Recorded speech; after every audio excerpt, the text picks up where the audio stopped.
ಈ 4 ಮಾತುಗಳನ್ನ ಅಪೂರ್ವಗೆ ನಾನು ಆಸ್ಪತ್ರೆಯಲ್ಲಿದ್ದಾಗ ಮತ್ತೆ ಮತ್ತೆ ಮತ್ತೆ ಮತ್ತೆ ಹೇಳ್ತಾ ಇದ್ದೆ. I am sorry, forgive me, I love you, thank you. ಏನ್ ಈ 4 ಮಾತಿನ ಅರ್ಥ? ಯಾಕಿದನ್ನ ಹೇಳ್ಬೇಕು? ಇದನ್ನ ಒಂದು ಹವಾಯಿಯನ್ ದೇಶದ ಹುಪನೋಪನೋ ಟೆಕ್ನಿಕ್ ಅಂತ ಹೇಳ್ತಾರೆ. ಒಂದಿಷ್ಟು ಜನ ಹೀಲರ್ಗಳು ನನಗೆ ಈ ಮಾತನ್ನ ಹೇಳಿದ್ರು.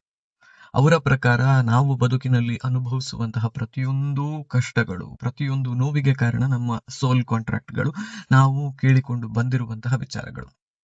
ಅವರ ಪ್ರಕಾರ ಅಪೂರ್ವ ಮಲಗಿದ್ಲು, ಅವಳಿಗೆ ನೋವು ಗೊತ್ತಾಗ್ತಿರ್ಲಿಲ್ಲ.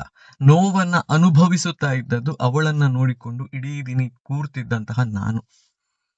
ನಿನ್ಗೆ ಈ ನೋವು ಅನುಭವಿಸುವಂತಹ ಯೋಗ ಇರುವಂತಹದ್ದು. ಅವಳು ಕೋಮಾದಲ್ಲಿದ್ದಾಳೆ, ಅವಳ ದೇಹಕ್ಕೆ ನೋವು ಗೊತ್ತಾಗ್ತಿದೆಯೋ ಇಲ್ವೋ ಗೊತ್ತಿಲ್ಲ, ಬಟ್ ಅವಳ ಆತ್ಮಕ್ಕಂತೂ ಅದರಿಂದ ನೋವಾಗ್ತಿಲ್ಲ. ನಮ್ಮ ಪ್ರಕಾರ ಅವಳು ಮಲಗಿದ್ದಾಳೆ ಆರಾಮದಲ್ಲಿ. ನಿನಗಿದು ಲರ್ನಿಂಗ್ ಫೇಸ್, ನಿನ್ನ ಬದುಕಿನಲ್ಲಿ ಬದಲಾವಣೆಯ ಸಮಯ ಇದು. ನೀನು ಕೇಳಿಕೊಂಡು ಬಂದಿರುವಂತಹದ್ದಿದು, ನಿನಗೋಸ್ಕರ ಅವಳು ಅನುಭವಿಸ್ತಾ ಇರುವಂತಹದ್ದಿದು. ಇದಕ್ಕೋಸ್ಕರ ಅವಳಿಗಾಗಿ, ಅವಳ ಆತ್ಮಕ್ಕಾಗಿ ಈ 4 ಮಾತುಗಳನ್ನ ಆಗಾಗ ಹೇಳ್ತಾ ಇರು ಅಂತ ಅವ್ರು ಹೇಳ್ತಿದ್ರು. ಏನು ಅದರಲ್ಲಿರುವಂತಹದ್ದು? ಐ ಆಮ್ ಸಾರಿ. ಯಾವುದಕ್ಕೆ ಐ ಆಮ್ ಸಾರಿ? ನಾನು ಹೇಳಿರುವಂತಹದ್ದಕ್ಕೆ, ಹೇಳದೇ ಇರುವಂತಹದ್ದಕ್ಕೆ, ಈ ಜನ್ಮದಲ್ಲಿ ಮಾಡಿರುವಂತಹ ತಪ್ಪುಗಳಿಗೆ, ಜನ್ಮ ಜನ್ಮಾಂತರಗಳನ್ನ ನಂಬುವವರಾಗಿದ್ರೆ ನೀವು ಮಾಡಿರುವಂತಹ ತಪ್ಪುಗಳಿಗೆ, ನೀನು ತಪ್ಪು ಮಾಡಿದಾಗ, ಅಂದ್ರೆ ನಾನು ತಪ್ಪು ಮಾಡಿದಾಗ ಅವಳು ಏನು ಹೇಳದೇ ಇದ್ದಾಗ ಮರೆತು ಹೋಗಿರುವಂತಹ ತಪ್ಪುಗಳಿಗೆ, ಪ್ರತಿಯೊಂದಕ್ಕೂ ಕೂಡ ಸಾರಿ ಕೇಳು ಅಂತ ಹೇಳುವಂತಹದ್ದು ಐ ಆಮ್ ಸಾರಿ ಅಂತ ಹೇಳೋದು. ಇದಾದ್ಮೇಲೆ ಫರ್ಗಿವ್ ಮೀ, ತಪ್ಪು ಮಾಡಿದ್ದೇನೆ, ತಪ್ಪು ಮಾಡಿರುವಂತಹ ನನ್ನನ್ನ ಕ್ಷಮಿಸಿ ಬಿಡು ಅಂತ ಕೇಳುವಂತಹದ್ದು. ಫರ್ಗಿವ್ ಮೀ, ನಾನು ಮಾಡಿರುವಂತಹ ತಪ್ಪುಗಳಿಗೆ, ಕೊಟ್ಟಿರುವಂತಹ ನೋವಿಗೆ, ನೀನು ಅನುಭವಿಸ್ತಾ ಇರುವಂತಹ ಈ ಸಮಸ್ಯೆಗೆ, ಪ್ರತಿಯೊಂದಕ್ಕೂ ಕೂಡ ನನ್ನ ಕಾರಣದಿಂದ ಆ ಸಮಸ್ಯೆಗಳು ಉಂಟಾಗಿದ್ರೆ ಐ ಆಮ್ ಎಕ್ಸ್ಟ್ರೀಮ್ಲಿ ಸಾರಿ, ನನ್ನನ್ನ ಕ್ಷಮಿಸಿ ಬಿಡು ಅಂತ ಹೇಳುವಂತಹದ್ದು 2ನೆಯ ವಿಚಾರ. 3ನೇಯದು ಐ ಲವ್ ಯು. ಆಬ್ವಿಯಸ್ಲಿ ಅದನ್ನ ಯಾರು ಹೇಳಿಕೊಡ್ಬೇಕಾಗಿಲ್ಲ. ನನ್ನ ಪತ್ನಿಯವಳು, ನನ್ನ ಜೀವನದ ಸಂಗಾತಿಯವಳು, ನನ್ನ ಸ್ನೇಹಿತೆಯವಳು. ಹಾಗಾಗಿ I love you is the most natural thing for me to tell to her. But ಯಾವುದಾದ್ರೂ ಒಂದು ಸೋಲ್ಗೆ, ನಿಮ್ಮ ವಿರೋಧಿಗಳಿಗೂ ಕೂಡ ಹೇಳಬಹುದಾದಂತಹ ವಿಷಯ ಇದು. ಎಷ್ಟೋ ಕಾನ್ಫ್ಲಿಕ್ಟ್ ಗಳನ್ನ ಇದು ರಿಸಾಲ್ವ್ ಮಾಡುತ್ತಂತೆ, ಅದನ್ನ ಮುಂದೆ ಹೇಳ್ತೀನಿ. ಬಟ್ ಐ ಲವ್ ಯು, ನಿನ್ನನ್ನು ನಾನು ಪ್ರೀತಿಸ್ತೇನೆ ಅಂತ ಹೇಳುವಂತಹದ್ದು. ಈ ಪ್ರೀತಿಸ್ತೇನೆ ಅಂತ ಹೇಳುವಂತಹದ್ದು ದೇಹಕ್ಕೂ ಹೇಳಬಹುದು, ಆತ್ಮಕ್ಕೂ ಹೇಳಬಹುದು. ಆತ್ಮಕ್ಕೆ ಹೇಳಿದಾಗ ಆತ್ಮದ ಕಡೆಯಿಂದ ಬರುವಂತಹ ನೋವುಗಳೇನೇ ಇದ್ರೂ ಕೂಡ ಅವು ರಿಸಾಲ್ವ್ ಆಗ್ತವೆ ಅಂತ ಹೇಳುವಂತಹ ನಂಬಿಕೆ.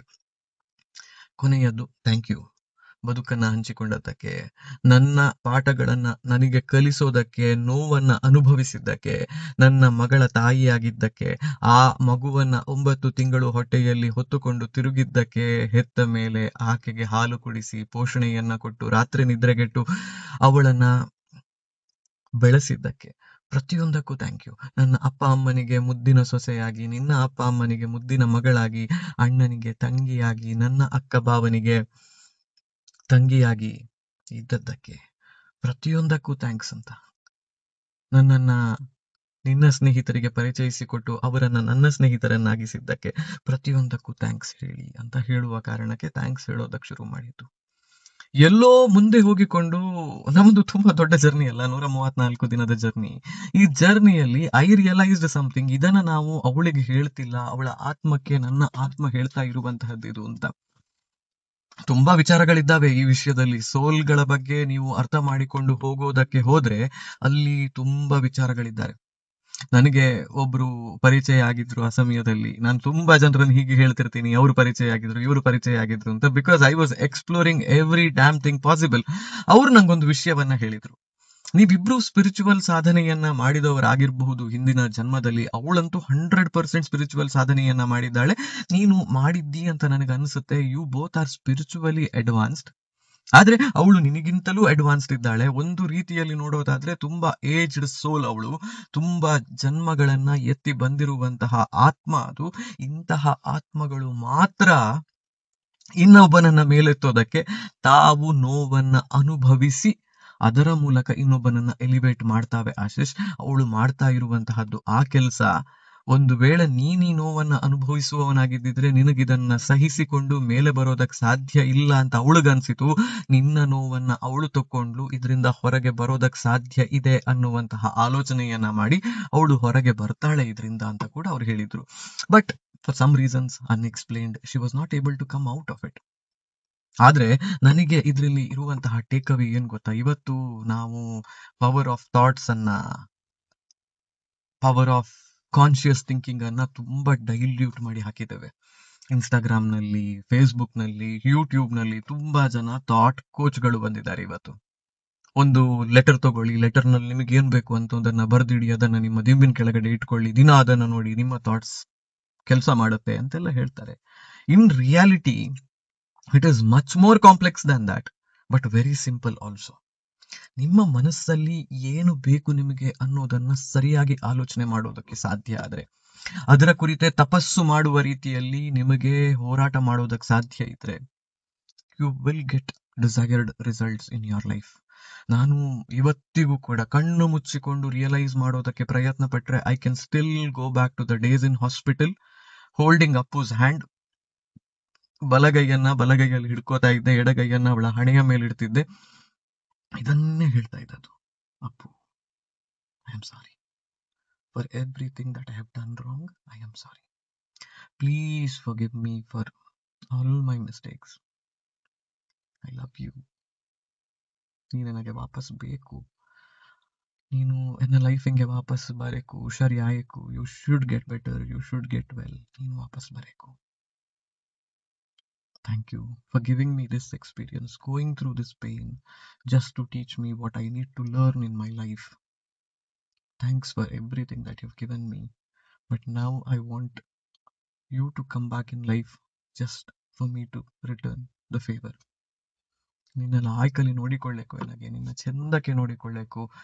ವಾಪಸ್ ಬಾ, ಅಷ್ಟಕ್ಕೋಸ್ಕರ ಆದರೂ ವಾಪಸ್ ಬಾ. ನೀನ್ ಹೇಗಿದ್ದರೂ ತೊಂದರೆ ಇಲ್ಲ, I take care of you.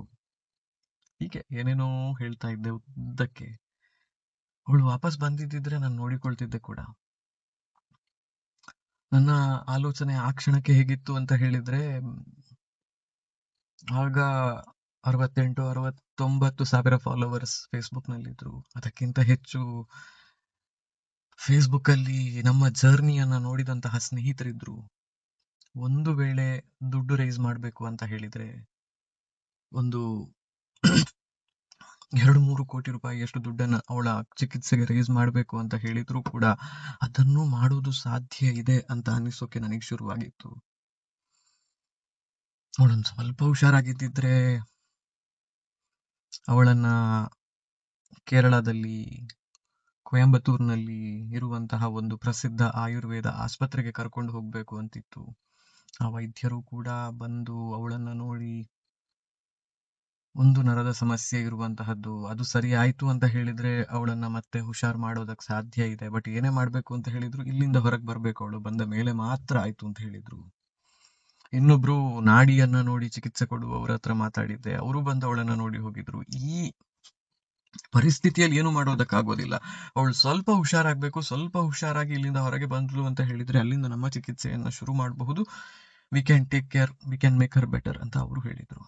ಹೀಗೆ ಎಲ್ಲ ಕಡೆಯಲ್ಲಿ ಇದ್ದದ್ದೇನು ಅಂತ ಹೇಳಿದ್ರೆ ಒಂದು ಹೆಜ್ಜೆ ಮುಂದಿಡ್ಬೇಕು ಅವಳು ಅಂತ. ನಾನು ಫಿಸಿಯೋಥೆರಪಿ ಮಾಡ್ತಿದ್ದಂತಹ ಮೇಡಮ್ ಹತ್ರ ಹೇಳ್ತಿದ್ದೆ, ಅವರು ನನಗೆ ತುಂಬಾ ಆತ್ಮೀಯರಾಗಿದ್ರು.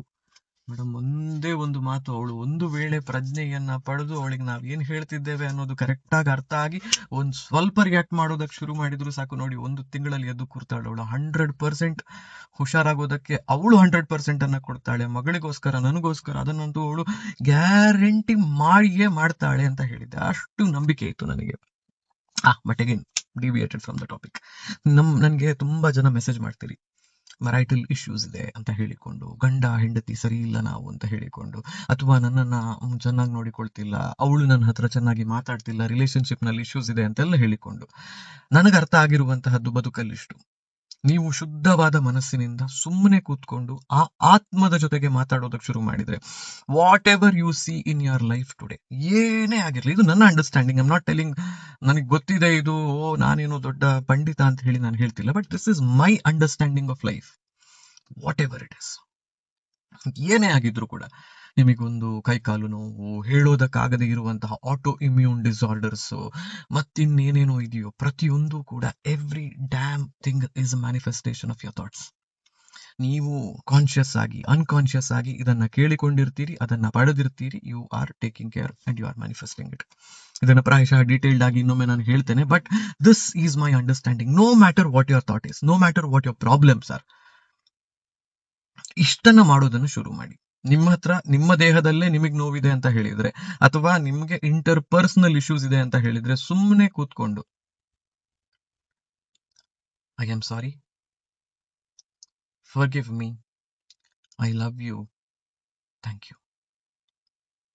ಐ ಆಮ್ ಸಾರಿ, ನಾನು ಮಾಡಿರುವಂತಹ ತಪ್ಪುಗಳಿಗೆ, ನನ್ನ ದೇಹದಲ್ಲಿ ಇರುವಂತಹ ಊನತೆಗಳಿಗೆ, ನ್ಯೂನತೆಗಳಿಗೆ, ನನ್ನ ರಿಲೇಶನ್ಶಿಪ್ನಲ್ಲಿರುವಂತಹ ಸಮಸ್ಯೆಗಳಿಗೆ, ನನ್ನಿಂದಾಗಿ, ನನ್ನ ಥಾಟ್ಗಳಿಂದಾಗಿ, ನಾನು ಕೇಳಿಕೊಂಡು ಪಡೆದುಕೊಂಡಿರುವ ಕಾರಣಕ್ಕಾಗಿ ಬಂದಿರುವಂತಹ ಸಮಸ್ಯೆಗಳು ಇವು ಅಂತ ಹೇಳಿದ್ರೆ ಅದಕ್ಕೆ ನಾನು ಕ್ಷಮೆಯನ್ನ ಕೇಳ್ತೇನೆ. I am sorry, forgive me, ಕ್ಷಮಿಸಿ ನನ್ನ ತಪ್ಪುಗಳನ್ನ, ಕ್ಷಮಿಸು ನನ್ನ ತಪ್ಪುಗಳನ್ನ. ನಿಮ್ಮ ಆತ್ಮಕ್ಕೆ ನೀವು ಕೇಳಿಕೊಳ್ತಾ ಇರುವಂತಹದ್ದು, ಅಥವಾ ನಿಮ್ಮ ಪ್ರೀತಿ ಪಾತ್ರರು ಇದ್ರೆ ಅವರ ಜೊತೆಯಲ್ಲಿ ನಿಮ್ಮದು ಕಿರಿಕಿರಿ ಅಂತ ಹೇಳಿ, ಆದ್ರೆ ಅವರ ಆತ್ಮದ ಜೊತೆಗೆ ಕೇಳ್ತಾ ಇರುವಂತಹದ್ದು ಅನ್ನೋದನ್ನ ಮನಸ್ಸಲ್ಲಿ ನೆನಪಿನಲ್ಲಿಟ್ಟುಕೊಳ್ಳಿ. Thank you for all the experiences that you are giving me. Thank you for that. ಯಾಕೆ ಗೊತ್ತಾ, ನೀವು ಒಂದು ಬ್ಯಾಡ್ ಮ್ಯಾರೇಜ್, ಬ್ಯಾಡ್ ರಿಲೇಶನ್ಶಿಪ್ ನಲ್ಲಿ ಇದ್ರೂ ಕೂಡ ಅಲ್ಲೂ ತುಂಬಾ ಕಲಿತೀರಿ. ಆ ಕಲಿಕೆ ಅಂತ ಹೇಳುವಂತಹದ್ದು ಸೋಲ್ಗೆ ಕೊಡುವಂತಹ ಪಾಠಗಳು. ನೀವು ಎಷ್ಟೋ ಜನರನ್ನ ನೋಡಿದ್ದೇನೆ ನಾನು, ಬ್ಯಾಡ್ ಮ್ಯಾರೈಟಲ್ ಲೈಫ್, ಮಕ್ಕಳಿಂದ, ಗಂಡನಿಂದ, ಹೆಂಡತಿಯಿಂದ ಸಮಸ್ಯೆಯನ್ನು ಅನುಭವಿಸಿದವರು ಸ್ಪಿರಿಚುವಲ್ ಆಗಿ ಗ್ರೋತ್ ಅನ್ನು ಹೊಂದಿರೋದನ್ನ ನೋಡಿದ್ದೀನಿ. ಈ ಸ್ಪಿರಿಚುವಲ್ ಗ್ರೋತ್ ಅನ್ನ ನೀವು ಜನ್ಮ ಎತ್ತೋದಕ್ಕಿಂತ ಮುಂಚೆ ಕೇಳಿಕೊಂಡು ಬಂದಿರುವ ಕಾರಣ ಆ ಆತ್ಮ ನಿಮಗೆ ಅದನ್ನ ಕೊಡ್ತಿದೆ ಅಂತ ಹೇಳಿದ್ರೆ, you should actually be thankful to that ಆತ್ಮ ಅಲ್ವಾ. Maybe it is not digestible enough right now to understand the meaning. But ಮೊದಲಿಗೆ ನಾನು ಹೀಗೆ ಇದ್ದೆ, but 134 days when you spend it, that transforms you internally as well. ನನಗೆ ಅರ್ಥ ಆಯ್ತು what it is ಅಂತ. And I love you. ನೀವು ಅತ್ಯಂತ ಹೇಟ್ ಮಾಡುವಂತಹ ಮನುಷ್ಯನ ಒಳಗೂ ಕೂಡ ಒಂದು ಆತ್ಮ ಇದೆ, ಅಂಡ್ ಆ ಆತ್ಮದ್ದು ಮತ್ತು ನಿಮ್ಮದು ಸೋಲ್ ಕಾಂಟ್ರಾಕ್ಟ್ ಹೇಟ್ನ ಕಡೆಗೆ ಇರುತ್ತೆ. ಆ ಕಾರಣಕ್ಕೆ ನೀವು ಒಬ್ಬರನ್ನೊಬ್ರು ದ್ವೇಷಿಸ್ತಾ ಇರ್ತೀರಿ. ಆದ್ರೆ ಆ ಆತ್ಮಕ್ಕೂ ಕೂಡ ನೀವು ಹೇಳ್ಬೇಕಾಗಿರುವಂತಹದ್ದು ಐ ಲವ್ ಯು ಅಂತಲೇ. ಯಾವುದೇ ಆತ್ಮ ಆಗಿರಬಹುದು ಅದು. Universally love is one language that unifies everyone. ಇವತ್ತು ನೀವು ನನ್ನ ಚಾನೆಲ್ ಅನ್ನ ನೋಡ್ತಿರುವಂತಹದ್ದು, ನನ್ನ ವಿಡಿಯೋವನ್ನ ನೋಡಿ ಮರುಗ್ತಾ ಇರುವಂತಹದ್ದು ಕೂಡ ನಾನು ನನ್ನ ಹೆಂಡತಿಯನ್ನ ಪ್ರೀತಿಸ್ತಾ ಇದ್ದೇನೆ ಅಂತ ಹೇಳುವ ಕಾರಣಕ್ಕೆ. ಅವಳು ಸತ್ತೋದ್ಲು, ಒಳ್ಳೇದಾಯ್ತು, ನನ್ನ ಬದುಕು ಖುಷಿ ಆಯ್ತು, ನನಗೆ ಬೇಕಾದದ್ದು ಮಾಡಿಕೊಂಡಿರ್ಬೋದು, ಆ ಆರಾಮದಲ್ಲಿದ್ದೇನೆ, ಆ ಖುಷಿಯಲ್ಲಿದ್ದೇನೆ, ಪೀಡೆ ತೊಲಗಿತು ಅಂತ ಹೇಳುವಂತಹದ್ದನ್ನ ಏನಾದ್ರೂ ನಾನು ಹೇಳಿದ್ದಿದ್ರೆ ಪ್ರಾಯಶಃ ಯಾರು ಕೂಡ ಈ ಚಾನೆಲ್ ಅನ್ನ ನೋಡೋದಕ್ಕೆ ಬರ್ತಿರ್ಲಿಲ್ಲ. ಯಾರು ಕೂಡ ಇಷ್ಟು ನಮ್ಮ ಜೊತೆಯಲ್ಲಿ ಇಂಟರಾಕ್ಟ್ ಮಾಡ್ತಿರ್ಲಿಲ್ಲ. ಸೊ ಹಾಗಾಗಿ love is the universal language. ಇವತ್ತು ನಾನು ನನ್ನ ಬದುಕಲ್ಲಿ ಕಲ್ತಿರುವಂತಹದ್ದು ಅಷ್ಟನ್ನೇ. ಯಾರು ಏನೇ ಮಾಡ್ಲಿ, ನೀವು ಎಷ್ಟೇ ಜಗಳಗಳನ್ನು ಯಾರ ಜೊತೆಗೆ ಬೇಕಿದ್ರೂ ಮಾಡಿ, understand that it is a part of your karma. Understand that this is something which you asked before you came in here. ಬರೋದಕ್ಕಿಂತ ಮುಂಚೆ ಕೇಳಿಕೊಂಡು ಪಡೆದುಕೊಂಡು ಬಂದಿರುವಂತಹದ್ದು ಇದು. ಯಾವುದು ಕೂಡ ಆ ದೇವರು ಮಾಡಿದ್ದು, ಈ ದೇವರು ಮಾಡಿದ್ದು ಅಲ್ಲ. ನಮಗೆ ನಾವೇ ಮಾಡಿಕೊಂಡಿರುವಂತಹದ್ದು ಇದೆಲ್ಲವೂ ಕೂಡ, ನಾವೇ ಕೇಳಿಕೊಂಡಿರುವಂತಹದ್ದು ಇದೆಲ್ಲವೂ ಕೂಡ. ಅರ್ಥ ಆಗ್ತಿಲ್ವಾ ಏನಿದು ಅಂತ? ಇನ್ನೊಮ್ಮೆ ಡೀಟೇಲ್ಡ್ ಆಗಿ ಎಕ್ಸ್ಪ್ಲೈನ್ ಮಾಡ್ತೀನಿ ಇದನ್ನ. ಬಟ್ ನೆನಪಿರಲಿ, ಬದುಕಿನ ಎಲ್ಲ ಸಮಸ್ಯೆಗಳಿಗೂ ಪರಿಹಾರ ಇರುವಂತಹದ್ದು ಈ 4 ವಾಕ್ಯಗಳಲ್ಲಿ. I am sorry, forgive me, I love you, thank you. ನನ್ನನ್ನ ಕ್ಷಮಿಸಿ, ತಪ್ಪು ಮಾಡಿದ್ದೇನೆ, ನಾನು ನಿನ್ನನ್ನು ಪ್ರೀತಿಸ್ತಾ ಇದ್ದೇನೆ, ಕೊಟ್ಟಿರುವಂತಹ ಪ್ರತಿಯೊಂದು ಅನುಭವಕ್ಕೂ ಕೂಡ ಧನ್ಯವಾದಗಳನ್ನ ಹೇಳ್ತಿದ್ದೇನೆ ಅಂತ. ನಿಮ್ಮೆಲ್ಲರಿಗೂ ಕೂಡ ನಾನು ಇದನ್ನೇ ಹೇಳುವಂತಹದ್ದು. I am sorry, forgive me, thank you, I love you. ಹೋಗಿ ಬರ್ತೇನೆ. ನಾನು ನಿಮ್ಮ ಆಶೀಶ್ ಸರಡ್ಕ.